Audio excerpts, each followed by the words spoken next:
Doctor Mathura Ashok Kumar ಅವರಿಗೆ ಇತ್ತೀಚಿನ ಈ ಒಂದು ದಿನಗಳಲ್ಲಿ ತಂದೊಂದು ಅಭಿನಂದನಾ ಕಾರ್ಯಕ್ರಮ ಆಯಿತು. ಬಹಳ ಅಚ್ಚುಕಟ್ಟಾಗಿ ಮೂಡಿಬಂತು. ಅದರ ಬಗ್ಗೆ ಸ್ವಲ್ಪ ಭಾರತ ಗಣರಾಜ್ಯೋತ್ಸವಕ್ಕೆ, ಈ ರಾಷ್ಟ್ರೀಯ ಹಬ್ಬಕ್ಕೆ ತಮ್ಮ ಕಡೆಯಿಂದ ಒಂದು ವಿಶೇಷ ಸಂದೇಶವನ್ನು ಪಡ್ಕೋಬೇಕಂತ ನಾವು ಉದಯ ಸುದ್ದಿ ವತಿಯಿಂದ ನಿಮ್ಮಲ್ಲಿ ಪ್ರಾರ್ಥನೆ ಮಾಡ್ತಾ ಇದ್ದೀವಿ. ಸೊ ಈ ಎರಡೂ ಕಾರ್ಯಕ್ರಮದಲ್ಲಿ ಪ್ರಥಮವಾಗಿ ತಾವು ಈ ಗಣರಾಜ್ಯೋತ್ಸವಕ್ಕೆ ತಮ್ಮ ಸಂದೇಶವನ್ನು ನೀಡಿ, ತಮ್ಮ ಈ ಅಭಿನಂದನಾ ಕಾರ್ಯಕ್ರಮದಲ್ಲಿ ನಾನು ಒಬ್ಬ ಸಾಕ್ಷಿಯಾಗಿದ್ದೆ, ಅದರಲ್ಲಿ ಅದು ನನ್ನ ಹೆಮ್ಮೆ, ನನ್ನ ಸುಕೃತ. ಸೊ ಅದರ ಬಗ್ಗೆ ಇನ್ನಷ್ಟು ಹೆಚ್ಚಿನ ಮಾಹಿತಿಯನ್ನು ನಮ್ಮ ಶ್ರೋತೃಗಳಿಗೆ ತಿಳಿಸ್ಕೊಡ್ಬೇಕು ಅಂತ ನಿಮ್ಮಲ್ಲಿ ಕೇಳ್ಕೊತಾ ಇದ್ದೇನೆ. ನಮಸ್ಕಾರ, ನಾನು ಮಧುರಾ ಅಶೋಕ್ ಕುಮಾರ್. 77ನೆಯ ಗಣರಾಜ್ಯೋತ್ಸವದ ಹಾರ್ದಿಕ ಶುಭಾಶಯಗಳು. ನಾನೊಬ್ಬ ಸ್ವಾತಂತ್ರ್ಯ ಹೋರಾಟಗಾರನ ಮಗಳಾಗಿ, ಒಬ್ಬ ಸ್ವಾತಂತ್ರ್ಯ ಹೋರಾಟಗಾರನ ಸೊಸೆಯಾಗಿ ನನಗೆ ಅತ್ಯಂತ ಹೆಮ್ಮೆಯ ದಿನ ಅಂತ ಹೇಳೋಕ್ಕೆ ಇಷ್ಟಪಡ್ತೀನಿ. ಯಾವಾಗಲೂ ಕೂಡ ನಮ್ಮ ದೇಶ ನಮ್ಮ ಹೆಮ್ಮೆ, ಈ ಒಂದು ನಿಟ್ಟಿನಲ್ಲಿ ನಾವೆಲ್ಲರೂ ಕೂಡ ನಡೆಯಬೇಕು ಅನ್ನೋವಂಥದ್ದೇ ನನ್ನ ಆಶಯ. ಸರ್, ಈಗಾಗಲೇ ತಾವು ಹೇಳಿದ್ರಿ ನನಗೆ ಅಭಿನಂದನಾ ಗ್ರಂಥ ನಂದು ಜನಾರ್ಪಣೆಗೊಂಡಿತು. ಸೊ ನನ್ನ ಒಂದು 38 ವರ್ಷದ ಒಂದು ಸೇವಾ ಕಾರ್ಯ ಚಟುವಟಿಕೆ, ನನ್ನ ಸಾಮಾಜಿಕ ಕ್ಷೇತ್ರದಲ್ಲಿ ನಾನು ಏನು ಮಾಡಿದ್ದೆ ಅದನ್ನು ಸಮಗ್ರವಾಗಿ ನನ್ನ ಬಂಧುಗಳಿರ್ಬೋದು, ನನ್ನ ಒಂದು ಗೆಳೆಯರಿರ್ಬೋದು, ಗೆಳತಿಯರಿರ್ಬೋದು, ನನ್ನ ಶಿಕ್ಷಕರಿರ್ಬೋದು, ಮತ್ತು ನನ್ನದೇ ಆದ ಒಂದು ಸಹೃದಯ ಅಭಿಮಾನಿ ಬಳಗ ಇದೆ, ಅವರಿರ್ಬೋದು. ಅವರೆಲ್ಲರೂ ಕೂಡ ಬರೆದಿರೋ ಒಂದು ಲೇಖನಗಳನ್ನು ಸಮಗ್ರವಾಗಿ ಚಿತ್ರಿಸಿ ಮಧುರಾಂತರಂಗ ಅನ್ನುವಂಥ ಒಂದು ಅಭಿನಂದನಾ ಗ್ರಂಥ ಜನಾರ್ಪಣೆಗೊಂಡಿದೆ. ಅದಕ್ಕೆ ಜನಾರ್ಪಣೆ ಅನ್ನುವಂಥ ಒಂದು ಶಬ್ದ ಬರೋದಕ್ಕೆ ಕಾರಣ ಏನು ಅಂತಂದರೆ, ಸಾಮಾನ್ಯವಾಗಿ ಪುಸ್ತಕ ಬಿಡುಗಡೆಗೆ ಲೋಕಾರ್ಪಣೆ ಅಂತ ಹೇಳ್ತಾರೆ. ಆದರೆ ನಾನು ಹೇಳಿ, ನಮ್ಮ ಸಮಿತಿಯವ್ರಿಗೆ ಹೇಳಿ, ನಾನು ಜನಾರ್ಪಣೆ ಅಂತ ಯಾಕೆ ಮಾಡಿದೆ ಅಂದರೆ, ಜನರಿಂದನೇ ನಾನು ಮೇಲೆ ಬಂದವಳು. ಹಲವಾರು ಮಹಿಳಾ ಸಂಘಗಳಿಂದ, ಅಲ್ಲಿಂದ ನಾನು ಅಂತಾರಾಷ್ಟ್ರ ಮಟ್ಟದ ಒಂದು ಸಂಘ ಸಂಸ್ಥೆಗಳನ್ನು ಸೇರಬೇಕಾದ್ರೆ ಹಲವಾರು ಜನ ಕಾರಣಕರ್ತರಾಗಿರ್ತಾರೆ, ನನಗೆ ಪ್ರೋತ್ಸಾಹವನ್ನು ತುಂಬಿರ್ತಾರೆ, ನನ್ನ ಅಭಿನಂದಿಸ್ತಾರೆ. ಅವರೆಲ್ಲರ ಒಂದು ಪ್ರೀತಿ ವಿಶ್ವಾಸಕ್ಕಾಗಿ ನಾನು ಲೋಕಕ್ಕಲ್ಲ, ನಾನು ಜನರಿಗೆ ಅರ್ಪಣೆ ಮಾಡಬೇಕನ್ನೋ ಉದ್ದೇಶದಿಂದ ನಾನು ಅದಕ್ಕೆ ಜನಾರ್ಪಣೆ ಅಂತ ಮಾಡಿ, ಅದು ಜನವರಿ 4 ವಿಜಯನಗರದ ಶ್ರೀ ಆದಿಚುಂಚನಗಿರಿ ಸಮುದಾಯ ಭವನದಲ್ಲಿ ಆ ಕಾರ್ಯಕ್ರಮ ನಡೆದಿದೆ. ಬಹುಶಃ ಅದಕ್ಕೆ ತಾವು ಕೂಡ ಸಾಕ್ಷಿ. ಇದು ನಂದು ಸುಕೃತ ಅಂತ ನಾನು ಅನ್ಕೋತೀನಿ. ಯಾಕಂದರೆ ನಾನು ಅದನ್ನು ಒಂದೇ ಮಾತಿನಲ್ಲಿ ಹೇಳಬೇಕಂದ್ರೆ, ನಮ್ಮ 2 ಕಣ್ಣಿನಲ್ಲಿ ಕಟ್ಕೊಳ್ಳಿಕ್ಕೆ ನಮ್ಮ ಕಡೆಯಿಂದ ಆಗಲಿಲ್ಲ ಅವತ್ತಿನ ದಿವಸ. ಎಲ್ಲರ ಕಣ್ಣಿನಲ್ಲಿ ಅವತ್ತು ಆನಂದ ಬಾಷ್ಪ ಸುರಿತಾ ಇತ್ತು. ಇದನ್ನು ನಾನು ಸ್ವತಃ ಅನುಭವಿಸಿದ್ದೀನಿ, ನೋಡಿದ್ದೀನಿ. ತುಂಬ ಅಚ್ಚುಕಟ್ಟಾಗಿ ಮೂಡಿಬಂತು. ಇದರ ವಿಶೇಷ ಆಕರ್ಷಣೆ ಅಂದರೆ, ಸನ್ಮಾನ್ಯ ಮಾಜಿ ಮುಖ್ಯಮಂತ್ರಿ ವೀರಪ್ಪ ಮೊಯ್ಲಿಯವರೇ ಸ್ವತಃ ಬಂದು ತಮ್ಮ ಗ್ರಂಥದ ಒಂದು ವಿಮೋಚನೆ ಮಾಡಿ ಅವತ್ತಿನ ದಿವಸ ಸಭೆಗೆ ಕೆಲವೊಂದು ವಿಷಯಗಳನ್ನು ತಮ್ಮ ಬಗ್ಗೆ ತಿಳಿಸಿಕೊಟ್ಟದ್ದು ನೋಡಿದರೆ ಎಲ್ಲರೂ ಆನಂದ ಬಾಷ್ಪ ಅಲ್ಲಿ ಮೂಡಿಬಂತು. ಸೊ ಅದರ ಬಗ್ಗೆ ವೀರಪ್ಪ ಮೊಯ್ಲಿಯವರು ಹೇಗೆ ಇದ್ರ ಬಗ್ಗೆ ಆಸಕ್ತಿ ತೋರಿಸಿದರು ಅಂತ 1-2 ಮಾತುಗಳು. ನಮ್ಮ ಒಂದು ಮಾಜಿ ಮುಖ್ಯಮಂತ್ರಿಗಳಾಗಿದ್ದಕ್ಕಿಂತ ಒಬ್ಬ ಅತ್ಯದ್ಭುತ ಸಾಹಿತಿಯಾಗಿ ನಾನು ಬಹಳ ಅವ್ರ ಮೇಲೆ ಒಂದು ಅಪಾರವಾದ ಗೌರವವನ್ನು ಇಟ್ಕೊಂಡಿದ್ದೀನಿ. ಸರಸ್ವತಿ ಸಮ್ಮಾನ್ ಪುರಸ್ಕೃತ ಸಾಹಿತಿಗಳವರು. ಇವತ್ತಿಗೂ ಕೂಡ 82ನೇ ವಯಸ್ಸಿನಲ್ಲೂ ಅವರು 4-6 ಗಂಟೆಗಳ ಕಾಲ ಅವರು ಬರವಣಿಗೆ ಮತ್ತು ಪುಸ್ತಕಗಳನ್ನು ಓದುವಂಥ ಒಂದು ಹವ್ಯಾಸವನ್ನು ಅವರು ಈಗಲೂ ಕೂಡ ಇಟ್ಟುಕೊಂಡಿದ್ದಾರೆ. ನನ್ನ ಆಸೆ ಇತ್ತು, ನನ್ನ ಒಂದು ಗ್ರಂಥ ಅವರಿಂದನೇ ನಾನು ಜನಾರ್ಪಣೆಗೊಳಿಸಬೇಕು ಅನ್ನುವಂಥದ್ದು ಬಲವಾದ ಇಚ್ಛೆ ನನ್ನದಾಗಿತ್ತು. ಅದರ ಜೊತೆಗೆ ಸುತ್ತೂರು ಶ್ರೀಗಳು ಮತ್ತು ಸಿದ್ಧಗಂಗಾ ಶ್ರೀಗಳು, ಬೇಲಿಮಠದ ಶ್ರೀಗಳು ಮತ್ತು ನಮ್ಮ ಆದಿಚುಂಚನಗಿರಿ ಪೂಜ್ಯ ಶ್ರೀಗಳವರ ಸಾನ್ನಿಧ್ಯದಲ್ಲಿ ಮಾಡಬೇಕು ಅನ್ನೋಂಥದ್ದು ನನ್ನ ಬಲವಾದ ಆಸೆ ಆಗಿತ್ತು. ಆ ಆಶಯದಂತೆ ಅವ್ರಿಗೆ ಹೇಳಿದಾಗ ಅವರು ಅವತ್ತಿನ ದಿವಸ ಕೂಡ ಅವರ ಒಂದು ಮಾತುಗಳಲ್ಲಿ ಅವರು ವ್ಯಕ್ತಪಡಿಸಿದ್ದೇನು ಅಂತಂದರೆ, ಮುಖ್ಯ ಕಾರಣ ಅಂತ ನೀವು ಕೇಳಿದರೆ ಅವ್ರು ಬರೋದಕ್ಕೆ ವೈಭವೀಕರಣದ ಕಾರ್ಯಕ್ರಮ ಆಗಿದ್ದರೆ ನಾನು ಬರ್ತಿರಲಿಲ್ಲ, ಇದು ಒಂದು ಮೌಲ್ಯಯುತ ಕಾರ್ಯಕ್ರಮ ಇದೆ ಅನ್ನೋದಕ್ಕೆ ನಾನು ಬಂದಿದ್ದು ಅನ್ನೋವಂಥ ಒಂದು ಮಾತನ್ನು ಅವರು ಹೇಳಿದರು. ಯಾಕೆ ಅಂದರೆ, ರಕ್ತದಾನದಲ್ಲಿ ಹೆಣ್ಣುಮಕ್ಕಳು ರಕ್ತದಾನ ಮಾಡೋದು ಬಹಳ ಕಡಿಮೆ. ರಕ್ತದಾನದಲ್ಲಿಯೇ ಒಂದು ವಿಶ್ವ ದಾಖಲೆಯನ್ನು ಮಾಡುವುದರ ಜೊತೆಗೆ ಸುಮಾರು 18-20 ಸಂಘ ಸಂಸ್ಥೆಗಳ ಮೂಲಕ 38 ವರ್ಷಗಳಿಂದ ರಕ್ತದಾನದ ಬಗ್ಗೆ ಮಾತ್ರ ಅಲ್ಲ, ನೇತ್ರದಾನ ಇರಬಹುದು, ದೇಹದಾನದ ಬಗ್ಗೆ ಒಂದು ಜಾಗೃತಿಯನ್ನು ಮೂಡಿಸುವ ನಿಟ್ಟಿನಲ್ಲಿ ನಾನು ಮಾಡಿದಂಥ ಒಂದು ಕಾರ್ಯ. ಮತ್ತು ಹಲವಾರು ವಿಷಯಗಳನ್ನು, ನಾನೀಗ HIV ಪಾಸಿಟಿವ್ ಇರ್ಬೋದು, ಟ್ರಾನ್ಸ್ಜೆಂಡರ್ಸ್ ಇರ್ಬೋದು, ಪ್ರತಿಯೊಬ್ಬರ ಆರೋಗ್ಯಕ್ಕೂ ಕೂಡ ನಾನು ಕೆಲಸವನ್ನು ಮಾಡಿದ್ದೀನಿ. ಸೊ ಅದು ಅವ್ರಿಗೆ ಬಹಳಷ್ಟು ಒಂದು ಅವ್ರು ಹೇಳಿದ್ದು ಏನು ಅಂದರೆ ಅದು ನನ್ನನ್ನು ಬಹಳ ಆಕರ್ಷಿತವಾಗಿ ಮಾಡ್ತು. ಯಾಕೆಂದರೆ ಹೆಣ್ಮಕ್ಳು ಮನೆ ಬಿಟ್ಟು ಹೊರಗಡೆ ಬರೋದಾಗಲಿ ಇಂಥ ಕಾರ್ಯಗಳಲ್ಲಿ ತೊಡಗೋದಾಗಲಿ ಬಹಳ ಕಡಿಮೆ. ಆ ಒಂದು ನಿಟ್ಟಿನಲ್ಲಿ ನೀವು ಅದು ನಿಸ್ವಾರ್ಥ ಭಾವನೆಯಿಂದ ನಾನು ಯಾವ ಒಂದು ಫಲಾಪೇಕ್ಷೆ ಇಲ್ಲದೆ ಎಲ್ಲ ಸಂಘ ಸಂಸ್ಥೆಗಳಲ್ಲೂ ಕಾರ್ಯವನ್ನು ನಿರ್ವಹಿಸಿರೋದ್ರಿಂದ ಅವರಿಗೆ ಅದು ಬಹಳಷ್ಟು ಮನಸ್ಸಿಗೆ ಅವ್ರಿಗೆ ನಾಟಿ. ಅವ್ರು ಖಂಡಿತ ನೀನು ಯಾವುದೇ ದಿನಾಂಕಕ್ಕೆ ಮಾಡಿದ್ರು ನಾನು ಬಂದೇ ಬರ್ತೀನಿ ಅಂತ ಹೇಳಿದರು. ಆ ಒಂದು ಅದನ್ನು ನೋಡಿದಾಗ ನಾನು ಭಾಳ ಲಕ್ಕಿ, ನಾನು ಭಾಳ ಅದೃಷ್ಟವಂತೆ ಅಂತ ಅನ್ಕೋತೀನಿ.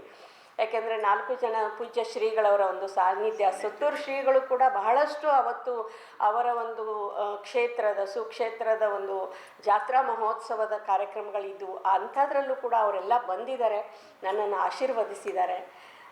ಜೊತೆಗೆ ವಿವಿಧ ನಮ್ಮ ಕರ್ನಾಟಕ ರಾಜ್ಯದ ವಿವಿಧ ಭಾಗಗಳಿಂದ, ವಿವಿಧ ಜಿಲ್ಲೆಗಳಿಂದ ಜನ ಬಂದು ನನ್ನನ್ನು ಹಾರೈಸಿದ್ದಾರೆ ಅನ್ನೋದು ನನಗೆ ಬಹಳ ಒಂದು ಹೆಮ್ಮೆ ಅಂತ ಅನಿಸುತ್ತೆ. ಆ ಒಂದು ಪ್ರೀತಿ ವಿಶ್ವಾಸಕ್ಕೆ ತಲೆಬಾಗಿ ನಾನು ನಮಸ್ಕರಿಸ್ತೀನಿ. ನಿಮಗೆ ನಾ ದಾಖಲೆ ಅನ್ನುವಂಥ ವಿಷಯ ನಿಮಗೆ ಗುರ್ತೇ ಇದ್ದಿದ್ದಿಲ್ಲ. ನೀವು ದಾಖಲೆ ಮಾಡಬೇಕಂತನೂ ಈ ಕಾರ್ಯಕ್ರಮ ಮಾಡಿಲ್ಲ. ಆದರೆ ಇದಕ್ಕಿಂತ ಪೂರ್ವವಾಗಿ ರಕ್ತದಾನ ಮಾಡಿದ ಶ್ರೀಲಂಕಾ ಮಹಿಳೆ ಒಬ್ಬರು 111 ಸಲ ದಾಖಲೆ ಮಾಡಿದಾಗ ಆ ಮಗಳು ನಿಮಗೆ ಫೇಸ್ಬುಕ್ನಲ್ಲೋ ಅಥವಾ ಸೋಷಿಯಲ್ ಮೀಡಿಯಾದಲ್ಲೋ ನಿಮಗೊಂದು ಮೆಸೇಜ್ ಹಾಕ್ತಾಳೆ. ಸೊ ನಾನು world record Guinness record holder, ನೀವು ಆಗಲೇ ಅದನ್ನು ದಾಟ್ಕೊಂಡು ಹೋಗಿದ್ದೀರಾ ಅಂತ ಹೇಳಿದ ಮೇಲೆ ನಿಮಗೆ ಗುರ್ತಾಗ್ತದೆ ಇದು ಗಿನ್ನೀಸ್ ದಾಖಲೆಗೆ ಒಂದು ಪ್ರೇರೇಪಿತ ಆಗಿದೆ ಅಂತ ಗುರ್ತಾಗ್ತದೆ. ಇದರಿಂದ ಏನು ಗುರ್ತಾಗುತ್ತೆ ನಮಗೆ ಅಂದರೆ, ನೀವು ದಾಖಲೆಗಳಿಗೋಸ್ಕರ ಯಾವ ಕಾರ್ಯಗಳನ್ನು, ಸಮಾಜದ ಕಾರ್ಯಗಳನ್ನು ನೀವು ಎತ್ತಲಿಲ್ಲ. ನೀವು ಮಾಡ್ಕೋತ ಹೋದ್ರಿ, ದಾಖಲೆ ನಿಮ್ಮನ್ನು ಹುಡುಕೊಂಡ್ಬಂತು. ಖಂಡಿತ ಸತ್ಯ. ದಾಖಲೆ ನಿಮ್ಮನ್ನು ಹುಡುಕೊಂಡು ಬಂತೆ ಹೊರತು ನೀವು ದಾಖಲೆ ಹಿಂದೆ ಹೋಗಲಿಲ್ಲ. ಸೊ ಅದಕ್ಕೆ ಇದೇ ಒಂದು ಒಳ್ಳೆಯ ಉದಾಹರಣೆ ನನಗೆ. ಯಾಕಂದರೆ ಒಂದೇ ಒಂದು ಸಲ ಹೇಳಿದರು ಆ ಶ್ರೀಲಂಕಾದ ಮಹಿಳೆ ಹೆಸರು, ಅದ್ರ ಬಗ್ಗೆ ಸ್ವಲ್ಪ ಹೇಳಬೇಕು ಅಂತ ನಾನು ಕೇಳ್ಕೊತಾ ಇದ್ದಿಲ್ಲ. ಕೀನ್ಯಾ ದೇಶದ ಒಬ್ಬ ಮಹಿಳೆ, ಸೊ ಅವರು 111 ಬಾರಿ ರಕ್ತದಾನವನ್ನು ಕೀನ್ಯಾ ದೇಶದವರು. ಅವರು 111 ಬಾರಿ ರಕ್ತದಾನವನ್ನು ಮಾಡಿದರು. ಸೊ ಅದು ಅವ್ರದ್ದೊಂದು ವಿಶ್ವ ದಾಖಲೆ ಇತ್ತು. ಆವಾಗ ಆ ಒಂದು ವೆಬ್ಸೈಟಲ್ಲಿ ಹಾಕಿದ ತಕ್ಷಣ ಅದೇ ವೆಬ್ಸೈಟಲ್ಲಿ ಅವರು ಅದನ್ನು ರಿಪ್ಲೈ ಮಾಡಿದರು. ಏನು ಅಂದರೆ, ನೀನು ನನ್ನ ಒಂದು ಏನು ದಾಖಲೆ ಇತ್ತು ಅದನ್ನು ತಾವು ಮುರಿದಿದ್ದೀರಾ ಅಂತ. ಸೊ ಆವಾಗ ನನಗೆ ಗೊತ್ತಾಯಿತು. ಆಮೇಲೆ ರಾತ್ರಿ 12 ಗಂಟೆ ಮೇಲೆ ಅವರು ವೆಬ್ಸೈಟಿಗೆ ಹಾಕಿದ್ದಿದ್ದು. ಅದನ್ನು ನಾನು ಮಾಡೋ ದಿನ ನೋಡಿ ಆಮೇಲೆ ಅದರ ಸ್ಕ್ರೀನ್ಶಾಟ್ ತೆಗೆದು ನನಗೆ ಅವ್ರು ಕಳಿಸಿದ್ರು, ಗಿನ್ನಿಸ್ ವರ್ಲ್ಡ್ ರೆಕಾರ್ಡ್ನವ್ರು ಕಳಿಸಿದ್ರು. ಆವಾಗ ನನಗೆ ಗೊತ್ತಾಯಿತು, ಎಸ್ ನಾನು ಗಿನ್ನಿಸ್ ವಿಶ್ವ ದಾಖಲೆಯನ್ನು ಮಾಡಿದ್ದೀನಿ ಅಂತ. ಖಂಡಿತ ರಕ್ತದಾನ ಖಂಡಿತ ಇಲ್ಲ, ಖಂಡಿತ. ಯಾಕಂದ್ರೆ ನೀವು ದಾಖಲೆಗೋಸ್ಕರ ಯಾವ ಕಾರ್ಯಕ್ರಮಗಳನ್ನು ನೀವು ಮಾಡಿಲ್ಲ, ಕರೆ ಹೇಳ್ಬೇಕಂದ್ರೆ. ಅಲ್ಲ, ನಾವು ರಕ್ತದಾನ ಮಾಡೋವಾಗ್ಲೂ ಕೂಡ ಮುಂದೊಂದು ದಿನ ಇದು ದಾಖಲೆ ಆಗುತ್ತೆ ಅಂತ ನಮ್ಗೆ ಗೊತ್ತಿಲ್ಲ. ಆಮೇಲೆ ನಾ ಇನ್ನೊಂದು ಹೇಳ್ತೀನಿ, ವೈಯಕ್ತಿಕವಾಗಿ ರಕ್ತದಾನ ಮಾಡೋದು ಅಥವಾ ಸಮಾಜದಲ್ಲಿ ಎಲ್ಲರನ್ನೂ ರಕ್ತದಾನ ಮಾಡಲಿಕ್ಕೆ ನೀವು ಏನು ಪ್ರೇರೇಪಣೆ ಮಾಡಿದಿರಲ್ಲ, ಅದು ಶ್ಲಾಘನೀಯ ಅಂತ ನಾನು ಅನ್ಕೋತೀನಿ. ನಾನು ರಕ್ತದಾನ ಮಾಡೋದಕ್ಕೆ ಮುಖ್ಯ ಕಾರಣ ಏನು ಅಂದರೆ, ನಾನು 18 ವರ್ಷ 6 ತಿಂಗಳದವಳಿದ್ದಾಗ ನನ್ನ ಗೆಳತಿಯೊಬ್ಳು, ಅವಾಗೆಲ್ಲ 15-16ನೇ ವಯಸ್ಸಿಗೆ ಮದುವೆ ಮಾಡ್ತಾಯಿದ್ರು. ಸೊ ಅವ್ರು ಮದುವೆ ಮಾಡಿಕೊಂಡು ಹೆರಿಗೆಗೆ ಅಂತ ತವ್ರ ಮನೆಗೆ ಬಂದಿದ್ದರು. 80-82ರ ದಶಕದಲ್ಲಿ ರಕ್ತ ನಿಧಿಗಳು ತುಂಬ ಕಮ್ಮಿ. ಬ್ಲಡ್ ಬ್ಯಾಂಕ್ಗಳು ಈಗಿನಷ್ಟು ಇರಲಿಲ್ಲ. ಜಿಲ್ಲಾ ಕೇಂದ್ರಗಳಲ್ಲಿ ಮಾತ್ರ ರಕ್ತ ನಿಧಿಗಳು ಇರ್ತಾಯಿದ್ವು. ಆ ರಕ್ತ ನಿಧಿಗೆ ಅಂದರೆ, ನಮ್ಮದು ಬೆಳಗಾವಿ ಜಿಲ್ಲೆ ಸಂಕೇಶ್ವರ, ಅಲ್ಲಿಂದ ಬೆಳಗಾವಿಗೆ ನಾವು ಹೋಗಬೇಕು ಅಂತಂದರೆ 45 ಕಿಲೋಮೀಟ್ರ್ ಪ್ರವಾಸ ಮಾಡ್ಕೊಂಡು ಹೋಗಬೇಕು. ಅಲ್ಲಿ ಬ್ಲಡ್ ಬ್ಯಾಂಕಲ್ಲಿ ಲೈನ್ ನಿಂತು ಆ ರಕ್ತವನ್ನು ತೆಗೆದುಕೊಂಡು ಬಂದು ಮತ್ತೆ ಆ ರೋಗಿಗೆ ಕೊಡಬೇಕು ಅಂದರೆ 7-8 ಗಂಟೆಗಳ ಕಾಲ ಆಗ್ತಿತ್ತು. ಆವಾಗ ಆ ರೋಗಿಗಳ ಒಂದು ಅವಸ್ಥೆ ಏನಾಗುತ್ತಿತ್ತು ಅನ್ನೋದನ್ನು ನಾವು ಕಲ್ಪನೆ ಮಾಡೋಕ್ಕೂ ಸಾಧ್ಯ ಇಲ್ಲ. ಆ ಸಂದರ್ಭದಲ್ಲಿ ಈ ಮೆಟರ್ನಲ್ ಡೆತ್ಸ್, ಮಾತೃ ಮರಣ ದರ ಹೆಚ್ಚಾಗಿತ್ತು. ಏನಂದರೆ, ಹೆರಿಗೆಯ ಸಂದರ್ಭದಲ್ಲಿ ರಕ್ತಸ್ರಾವ ಹೆಚ್ಚಾಗಿ ರಕ್ತ ದೊರೆಯದೆ ಸಾಯುವ ಸ್ಥಿತಿ ಜಾಸ್ತಿ ಇತ್ತು. ಅಂಥ ಒಂದು ಸಂದರ್ಭದಲ್ಲಿ ನನ್ನ ಗೆಳತಿ ಹೆರಿಗೆಯ ಸಂದರ್ಭದಲ್ಲಿ ರಕ್ತಸ್ರಾವ ಆಗಿ ಅವಳು ಸತ್ತೋದ್ಲು. ಅದು ನನ್ನ ಮನಸ್ಸಿನ ಮೇಲೆ ತುಂಬ ಪರಿಣಾಮ ಆಯಿತು. ಯಾಕೆ ಅಂತಂದರೆ, ಬಹುಶಃ ಯಾರಾದರೂ ರಕ್ತವನ್ನು ಕೊಟ್ಟಿದ್ದರೆ, ರಕ್ತ ಅನ್ನೋದು ಎಷ್ಟು ಅಮೂಲ್ಯ ಅನ್ನೋದು ನನಗೆ ಆವಾಗಲೇ ಗೊತ್ತಾಗಿತ್ತು. ಯಾರಾದರೂ ರಕ್ತದಾನವನ್ನು ಮಾಡಿದರೆ ಬಹುಶಃ ಅವಳ ಜೀವ ಉಳಿತಾ ಇತ್ತು. ಅದು ನನ್ನ ಮನಸ್ಸಿನ ಮೇಲೆ ತುಂಬ ಪರಿಣಾಮ ಆಯಿತು. ತುಂಬ ಯೋಚನೆ ಮಾಡಿದೆ, ಯಾಕೆ ಮಾತೃ ಮರಣ ದರ ಹೆಚ್ಚಾಗುತ್ತೆ ಅನ್ನೋದನ್ನು ನಾನು ಪತ್ರಿಕೆಯಲ್ಲಿ ಬರುವಂಥ ಲೇಖನಗಳನ್ನು ಓದೋದಕ್ಕೆ ಪ್ರಾರಂಭ ಮಾಡಿದೆ. ಆವಾಗ ನನಗೆ ರಕ್ತದ ಬಗ್ಗೆ ನಿಜವಾಗ್ಲೂ ಎಷ್ಟು ಅಮೂಲ್ಯ, ಎಷ್ಟು ಇದು ರಕ್ತದಾನಿಗಳನ್ನು ನಾನು ಯಾವಾಗಲೂ ಜೀವದಾನಿಗಳು ಅಂತಲೇ ಕರೆಯೋದು. ಆ ಆ ನಿಟ್ಟಿನಲ್ಲಿ ನಾನು ಯೋಚನೆ ಮಾಡಿದ್ದು, ಯಾರಿಗೆ ನಾನು ಹೇಳುವಷ್ಟು ನನ್ನ ಪ್ರಬುದ್ಧತೆ ನನ್ನಲ್ಲಿ ಇರಲಿಲ್ಲ, ನನ್ನ ಜಾಗೃತಿನೂ ಇರಲಿಲ್ಲ. ರಕ್ತದಾನ ಮಾಡೋದ್ರಿಂದ ನಮಗೇನು ಲಾಭದಾಯಕ ಅಂಶಗಳಿದ್ದಾವೆ ಅನ್ನೋದು ನನಗೆ ಗೊತ್ತಿರಲಿಲ್ಲ. ಆದರೂ ಕೂಡ ನಾನು ಯಾರಿಗೆ ಅವಶ್ಯಕತೆ ಇರ್ತಿತ್ತೋ ಅವ್ರಿಗೋಗಿ ರಕ್ತದಾನವನ್ನು, ನಮ್ಮ ಬಂಧು ಬಳಗದಲ್ಲಿ ನಾನು ರಕ್ತದಾನವನ್ನು ಮಾಡೋದಕ್ಕೆ ಪ್ರಾರಂಭ ಮಾಡಿದೆ. ತಾಯಿ ಆದವಳಿಗೆ ಯಾವಾಗಲೂ ರಕ್ತದಾನ ಮಾಡಬೇಕಾದ್ರೆ ಎಲ್ಲೋ ಒಂದು ಕಡೆ ಭಯ ಇರುತ್ತೆ, ನನ್ನ ಮಗಳಿಗೆ ಏನು ತೊಂದರೆ ಆಗುತ್ತೋ ಅನ್ನೋಂಥದ್ದು.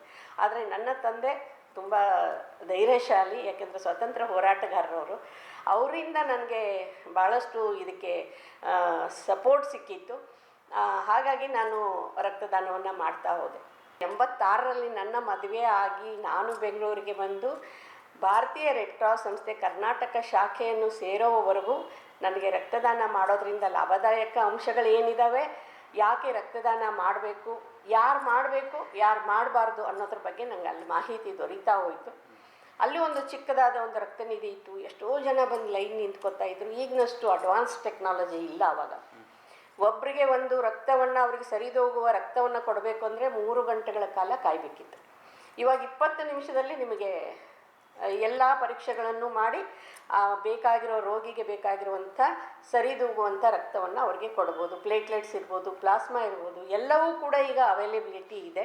ಯಾಕೆಂದರೆ ನಮ್ಮಲ್ಲಿ ರಕ್ತ ಪ್ರತ್ಯೇಕತಾ ವಿಭಾಗವನ್ನು ಕೂಡ ನಾವು ಮಾಡಿದ್ದೀವಿ. ಆ ಒಂದು ನಾವು ಇಂಡಿಯನ್ ರೆಡ್ ಕ್ರಾಸ್ ಸೊಸೈಟಿಯಲ್ಲಿ ಕರ್ನಾಟಕ ಶಾಖೆಯ ಕೋಶಾಧ್ಯಕ್ಷೆಯಾಗಿ, ಉಪಸಭಾಪತಿಯಾಗಿ ಎಲ್ಲ ಕಾರ್ಯವನ್ನು ನಿರ್ವಹಿಸುವಾಗ ನಾವು ರಕ್ತ ನಿಧಿಯನ್ನು, ನಮ್ಮ ಬ್ಲಡ್ ಬ್ಯಾಂಕನ್ನು ಬಹಳ ಎಕ್ಸ್ಪಾಂಡ್ ಮಾಡಿದ್ವಿ. 4000 ರಕ್ತವನ್ನು ಸಂಗ್ರಹಿಸಿ ಇಡುವಂಥ ಒಂದು ವಾಕಿನ್ ಕೂಲರ್ ಮಾಡಿದ್ವಿ. ರಕ್ತ ಪ್ರತ್ಯೇಕತಾ ಘಟಕ ಅಂದರೆ ಕಾಂಪೋನೆಂಟ್ ವಿಭಾಗ ಮಾಡಿದ್ವಿ. ಪ್ಲೇಟ್ಲೆಟ್ಸು, ಪ್ಲಾಸ್ಮಾ, ಪ್ಯಾಕ್ ಸೆಲ್ಸು ಎಲ್ಲವೂ ಕೂಡ ಅಲ್ಲಿ ದೊರೀತದೆ. ಹಾಗಾಗಿ ಅಲ್ಲಿಂದ ನಾನು ಒಂದು ತಿಳ್ಕೊಂಡಿದ್ದೇನು ಅಂದರೆ, ಎಲ್ಲೇ ರಕ್ತದಾನ ಶಿಬಿರಗಳನ್ನು ಮಾಡಿದರೆ ಹೆಣ್ಣು ಮಕ್ಕಳು ರಕ್ತದಾನ ಮಾಡೋದು ಬಹಳ ಕಡಿಮೆ. ರಕ್ತದಾನ ಹೆಣ್ಮಕ್ಳು ಮಾಡೋದಕ್ಕೆ ಎಲ್ಲಿ ಭಯ ಅಂತಂದರೆ, ಪ್ರತಿ ತಿಂಗಳ ನಮ್ಮದೇ ಆದ ಋತುಚಕ್ರದ ಸಮಸ್ಯೆ ಇರೋದರಿಂದ ನಮಗೆಲ್ಲಿ ರಕ್ತಹೀನತೆ ಬಂದುಬಿಡುತ್ತೆ, ಹಿಮೋಗ್ಲೋಬಿನ್ ಕಮ್ಮಿ ಆಗಿಬಿಡುತ್ತೆ ಅನ್ನೋ ಒಂದು ಭಯಕ್ಕೆ ಅವ್ರು ರಕ್ತದಾನ ಮಾಡ್ತಿರಲಿಲ್ಲ. ನಾನು ಹೆಣ್ಣು ಮಕ್ಕಳು ರಕ್ತದಾನ ಮಾಡುವಂತೆ ಅವ್ರನ್ನ ಪ್ರೋತ್ಸಾಹಿಸಬೇಕು, ಪ್ರೇರೇಪಿಸಬೇಕು ಅಂದರೆ ನಾನೇ ಮೊದಲು ಮಾಡೆಲ್ ಆಗಿರಬೇಕು ಅಂತ ಆವತ್ತಿನಿಂದ ಇವತ್ತಿನವರೆಗೂ ಪ್ರತಿ 4 ತಿಂಗಳಿಗೊಂದು ಸರಿ ನಾನು ರಕ್ತದಾನವನ್ನು ಮಾಡ್ತಾ ಬಂದಿದ್ದೀನಿ. ಅಂದರೆ ವರ್ಷಕ್ಕೆ 3 ಬಾರಿ. ಹೆಣ್ಣುಮಕ್ಕಳು 4 ತಿಂಗಳಿಗೊಮ್ಮೆ ರಕ್ತದಾನ ಮಾಡ್ಬೋದು, ಗಂಡು ಮಕ್ಕಳು 3 ತಿಂಗಳಿಗೆ ಒಂದು ಸಾರಿ ರಕ್ತದಾನವನ್ನು ಮಾಡ್ಬೋದು. ಅದೇ ತರಹ ನಾನು 42 ವರ್ಷಗಳಿಂದ ವರ್ಷಕ್ಕೆ 3 ಬಾರಿಯಂತೆ ನಾನು ರಕ್ತದಾನವನ್ನು ಮಾಡಿ ಇವತ್ತು 125 ಬಾರಿ ರಕ್ತದಾನವನ್ನು ಮಾಡಿದ್ದೀನಿ. ಗಿನ್ನಿಸ್ ವಿಶ್ವ ದಾಖಲೆ ಆದಾಗ 117 ಇತ್ತು, ಇವತ್ತು 125 ಬಾರಿ ರಕ್ತದಾನವನ್ನು ಮಾಡಿದ್ದೀನಿ. ನಿರಂತರವಾಗಿ ರಕ್ತದಾನ ಮಾಡೋದ್ರಿಂದ ಒಂದು ಕೊಲೆಸ್ಟ್ರಾಲ್ ಪ್ರಾಬ್ಲಮ್ ಇರಲ್ಲ, ಹೃದಯಕ್ಕೆ ಸಂಬಂಧಪಟ್ಟಿದ ಕಾಯಿಲೆಗಳು ಬರೋದಿಲ್ಲ. ಮತ್ತು ವಿದ್ಯಾರ್ಥಿಗಳಿಗೆ ನಾವು ಜಾಸ್ತಿ ಅದನ್ನು ಪ್ರೋತ್ಸಾಹ ಕೊಟ್ಟು ಪ್ರೇರೇಪಣೆ ಯಾಕೆ ಮಾಡ್ತೀವಿ ಅಂದರೆ, ಅವರಿಗೆ ಮೆಮೊರಿ ಪವರ್ ಚೆನ್ನಾಗಿರುತ್ತೆ. ಯಾಕೆಂದರೆ ನಮ್ಮಲ್ಲಿರುವಂಥ ಹಳೆಯ ರಕ್ತ ಹೋಗಿ ಹೊಸ ರಕ್ತ ನಮಗೆ ಉತ್ಪನ್ನ ಆಗೋದ್ರಿಂದ ರಕ್ತ ನಮಗೆ 24 ಗಂಟೆಗಳಲ್ಲಿ ನಾವು 350 ml ಬ್ಲಡ್ ಕೊಟ್ಟಿರ್ತೀವಿ, ಡೊನೇಟ್ ಮಾಡಿರ್ತೀವಿ. ಗಂಡಸರದ್ದು 400 ml ತೊಗೊಳ್ತಾರೆ, ಲೇಡೀಸ್ 350 ml ತೊಗೊಳ್ತಾರೆ. ಅಷ್ಟು ಮತ್ತೆ ನಮ್ಗೆ 24 ಗಂಟೆಗಳಲ್ಲಿ ರೀಗೇನ್ ಆಗುತ್ತೆ. ಹಾಗಾಗಿ ಯಾವುದೇ ಭಯ ಅಂತೂ ಖಂಡಿತ ಇಲ್ಲ. ರಕ್ತದಾನ ಮಾಡುವ ಉದ್ದೇಶ ಮತ್ತು ಅದರಿಂದ ಆಗುವ ಉಪಯೋಗಗಳು ಮತ್ತು ಅದರ ಬಗ್ಗೆ ಸರಿಯಾದ ಮಾಹಿತಿ ನೀಡಿದ್ದೀರಿ. ಇದರಿಂದ ಜನರಿಗೆ ಇದರ ಬಗ್ಗೆ ವಿಶೇಷವಾಗಿ ಒಂದು ಜ್ಞಾನಾಭಿವೃದ್ಧಿಯಾಗಿ ಅವರು ತಮ್ಮ ಸ್ವಮನಸ್ಸಿನಿಂದ ಬಂದು ರಕ್ತದಾನವನ್ನು ಮಾಡಿ ಈ ಒಂದು ನೀವು ಹಾಕಿಕೊಟ್ಟಂಥ ಈ ಒಂದು ಹಾದಿಯಲ್ಲಿ ಅವರು ಮುಂದುವರಿತಾರೆ ಅಂತ ನಾನು ಅನ್ಕೋತೀನಿ. ಆಮೇಲೆ ಎರಡನೇದಾಗಿ ನಾನು ಹೇಳ್ತೀನಿ, ನೀವು ಹೇಳಿದ್ರಿ ನಿಮ್ಮ ತಂದೆಯವರು ಸ್ವಾತಂತ್ರ್ಯ ಯೋಧರಿದ್ದರು, ನಾನು ಮಾಡುವ ಕಾರ್ಯಕ್ರಮಕ್ಕೆ ಅವರೆಲ್ಲರೂ ನನಗೆ ಸಹಕಾರ ಕೊಟ್ಟರು. ಸೊ ತಂದೆ ಮಗಳು ಮಾಡುವ ಕಾರ್ಯಕ್ರಮದಲ್ಲಿ ಸಹಕಾರ ಕೊಟ್ಟೇ ಕೊಡ್ತಾರೆ. ಯಾಕಂದರೆ ತಂದೆಗೆ ಒಂದು ಸ್ವಾರ್ಥ ಇರುತ್ತೆ, ನನ್ನ ಮಗಳು 4 ಜನರ ಮುಂದೆ ಬರಲಿ ಅಂತ. ಯಾವಾಗ 1986ನಲ್ಲಿ ಅಶೋಕ್ ಕುಮಾರ್ ಅನ್ನುವಂಥ ಅವರು ನಿಮ್ಮನ್ನು ವರೆಸಿ ಬಂದಾಗ ಇಲ್ಲಿ ನಿಮ್ಮ ತಂದೆಯವ್ರಿಗಿಂತ ಅವರ ಒಂದು ಸಹಕಾರ ಹೆಚ್ಚಿಗೆ ಇತ್ತು ಅಂತ ನನಗೆ ಅನಿಸುತ್ತೆ. ಯಾಕಂದರೆ ತಂದೆ ಭಾಳ ನಿಮಗೆ ಸಹಾಯ ಮಾಡಿದರು, ಯಾವ ತಂದೆನೂ ಸಹಾಯ ಮಾಡ್ತಾರೆ. ಆದರೆ ಒಬ್ಬ ವರೆಸಿ ಬಂದಂಥ ನಿಮ್ಮ ಪತಿದೇವರು ಅಶೋಕ್ ಕುಮಾರ್ ಅವರು ಬಂದು ನಿಮಗೆ ಎಲ್ಲ ರೀತಿಯಿಂದ ಸಹಾಯ ಮಾಡಿದ್ದಾರೆ. ಯಾಕೆಂದರೆ ಒಂದು ಕಡೆ ಹೇಳ್ತಾರೆ, ಒಬ್ಬ ಯಶಸ್ವಿ ಮನುಷ್ಯನ ಹಿಂದೆ ಒಬ್ಬ ಹೆಣ್ಣು ಮಗಳ ಒಂದು ಇದು ಇರುತ್ತೆ ಅಂತೆ, ಆ ಸಹಾಯ ಇರುತ್ತೆ ಅಂತ ಹೇಳೋದು ಒಂದು ಲೋಕಾರೂಢಿ. ಆದರೆ ಇಲ್ಲಿ ಒಬ್ಬ ಯಶಸ್ವಿ ಹೆಣ್ಣಿನ ಹಿಂದೆ ಅಶೋಕ್ ಕುಮಾರ್ ಅವರ ಪಾತ್ರದ ಬಗ್ಗೆ ಸ್ವಲ್ಪ ತಾವು ತಿಳಿಸಿ ಹೇಳಬೇಕು. ಗಂಡ ಮತ್ತು ಗಂಡನ ಮನೆಯವರು ಎಲ್ಲರ ಸಹಕಾರ ಇದ್ದರೆ ಮಾತ್ರ ನಾವು ಮುಂದುವರಿಯೋದಕ್ಕೆ ಸಾಧ್ಯ ಆಗುತ್ತೆ. ಬಟ್ ಈ ವಿಷಯದಲ್ಲಿ ನಾನು ನಿಜವಾಗ್ಲೂ ಕೂಡ ಭಾಗ್ಯಶಾಲಿನಿ ನಾನು. ಯಾಕೆಂದರೆ ಯಜಮಾನರ ಒಂದು ಅಶೋಕ್ ಕುಮಾರ್ ಅವರ ಒಂದು ಸಹಕಾರ ನನಗೆ ಎಷ್ಟಿತ್ತೋ ಅದಕ್ಕಿಂತ ಹೆಚ್ಚಿನ ಮಟ್ಟದಲ್ಲಿ ನನ್ನ ಮಾವನವರದ್ದು ಬಹಳಷ್ಟು ಸಹಕಾರ ಇತ್ತು ನನಗೆ. ನಮ್ಮ ಅತ್ತೆಯವ್ರದ್ದು ಏನು ಅಂದರೆ ಅಡಿಗೆ ಮನೆ ಕೆಲಸಕ್ಕೆ ಅವರ ಸಹಕಾರ ಇದ್ದರೆ, ನನ್ನ ಸಾರ್ವಜನಿಕ ಕ್ಷೇತ್ರದ ಕೆಲಸಕ್ಕೆ ನಮ್ಮ ಮಾವನವರು ಕೂಡ ಒಬ್ಬ ಸ್ವಾತಂತ್ರ್ಯ ಹೋರಾಟಗಾರರು. ಬಹಳ ಅವ್ರಿಗೆ ಒಂದು ಸೊಸೆಯ ಮೇಲೆ ಹೆಮ್ಮೆ ಇತ್ತು. ಆವತ್ತಿನ ದಿನಗಳಲ್ಲಿ ನಾನು ಇಷ್ಟೊಂದು ಕೆಲಸಗಳನ್ನ ಮಾಡಿರಲಿಲ್ಲ ಅಂದರೂ ಒಂದು ಇಷ್ಟು ಪೇಪರಲ್ಲಿ ಎಲ್ಲಾದರೂ ಒಂದು ಚಿಕ್ಕ ನನ್ನ ಹೆಸರು ಬಂದರೂ ಸಾಕು, ತಮ್ಮ ಫ್ರೆಂಡ್ಸ್ಗೆಲ್ಲ ತೋರಿಸಿ ಅದನ್ನು ತೊಗೊಂಡು ಬಂದು ಒಂದು ಟ್ರಂಕಲ್ಲಿ ಇಟ್ಟು ಅದನ್ನು ಶೇಖರಿಸಿ ಇಡ್ತಾ ಇದ್ದಿದ್ದು ಅವರು.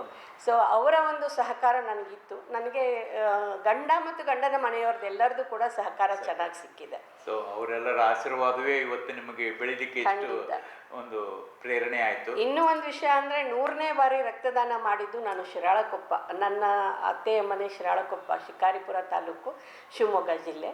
ಆ ಶಿರಾಳಕೊಪ್ಪದಲ್ಲಿ ಒಂದು ಬೃಹತ್ ರಕ್ತದಾನ ಶಿಬಿರವನ್ನು ಆಯೋಜನೆ ಮಾಡಿದರು. ಸುಮಾರು ಒಂದು 20 ಸಂಘ ಸಂಸ್ಥೆಯವರು ಸೇರಿ ಆವತ್ತಿನ ದಿನದಲ್ಲಿ ಇವತ್ತಿನ ಸಂಸದರಾದಂಥ ರಾಘವೇಂದ್ರ BY ರಾಘವೇಂದ್ರ ಅವರು ಅಲ್ಲಿ ಮುಖ್ಯ ಅತಿಥಿಗಳಾಗಿ ಬಂದಿದ್ದರು. ಅವರು ಮಹಿಳೆಯರಿಗಾಗಿಯೇ ಒಂದು ರಕ್ತದಾನದ ಒಂದು ಪಿಂಕ್ ಬ್ಲಡ್ ಅಂತ, ಆ ಒಂದು ಅಂದರೆ ವೋಟಿಂಗಿಗೆ ಹೇಗೆ ಒಂದು ಪಿಂಕ್ ಬೂತ್ ಅಂತ ಮಾಡಿರ್ತಾರೆ ಆ ರೀತಿಯಲ್ಲಿ ಮಾಡಿ ರಕ್ತದಾನ ಶಿಬಿರವನ್ನು ಆಯೋಜನೆ ಮಾಡಿದರು. ಅವ್ರು ಬಂದು ಹೇಳಿದ್ದು, you are the right person, ನೀವೇ ಅದನ್ನು ಉದ್ಘಾಟನೆ ಮಾಡಬೇಕು ಅಂತ ನನ್ನಿಂದ ಉದ್ಘಾಟನೆ ಮಾಡಿದರು. 100ನೇ ಬಾರಿ ನಾನು ರಕ್ತದಾನ ಮಾಡಿದ್ದು ನನ್ನ ಮಾವನವರ ಹೆಸರಿನಲ್ಲಿ ಮತ್ತು ಸ್ವಾತಂತ್ರ್ಯ ಹೋರಾಟಗಾರರ ಹೆಸರಿನಲ್ಲಿ. ನಾನು ಸ್ವಾತಂತ್ರ್ಯ ಹೋರಾಟಗಾರರ ಹೆಸರಿನಲ್ಲಿ ನನ್ನ 100ನೇ ಬಾರಿ ರಕ್ತದಾನವನ್ನು ಮಾಡಿದ್ದೆ.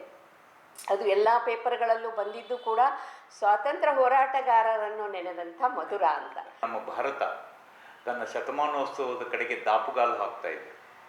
ಆಮೇಲೆ ಜಗತ್ತಿನಲ್ಲಿ 3ನೇ ಅತಿ ಸದೃಢ ದೇಶ ಅನ್ನುವಂಥ ಒಂದು ಹೆಮ್ಮೆಗೆ ಪಾತ್ರವಾಗಿದೆ. ಸೊ ಮುಂದೆ ಈ ಒಂದು ದಾಪುಗಾಲು ಇಡುವಂಥ ಒಂದು ಸಂದರ್ಭದಲ್ಲಿ ತಾವು ದೇಶಕ್ಕೆ ಅಥವಾ ನಮ್ಮ ಯುವ ಜನತೆಗೆ ಯಾವ ರೀತಿಯ ಒಂದು ಸಂದೇಶವನ್ನು ನೀಡಲಿಕ್ಕೆ ಇಚ್ಛಪಡ್ತೀರಿ?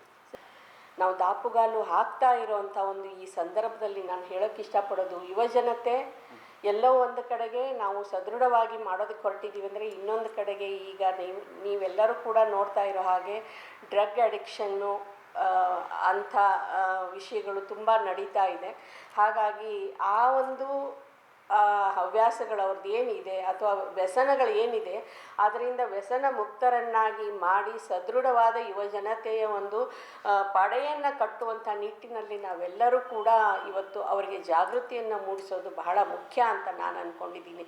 ನಾವು ಎಲ್ಲೋ ಒಂದು 4 ಜನ ನಾವು ಯುವ ಜನತೆ ಯಾರೋ ಒಂದು ಕ್ಷೇತ್ರದಲ್ಲಿ ಅವರು ಒಂದು ಸಾಧನೆಯನ್ನು ಮಾಡಿದಾಗ ಬಹಳ ಹೆಮ್ಮೆಯಿಂದ ಹೇಳ್ಕೊಳ್ತೀವಿ. ಬಟ್ ಆ 4 ಜನರ ಹಿಂದೆ ಇರುವಂಥ 400 ಜನ ಏನಾಗ್ತಾ ಇದ್ದಾರೆ ಅನ್ನೋದ್ರ ಬಗ್ಗೆನೂ ನಾವು ಯೋಚನೆ ಮಾಡ್ತೀವಿ.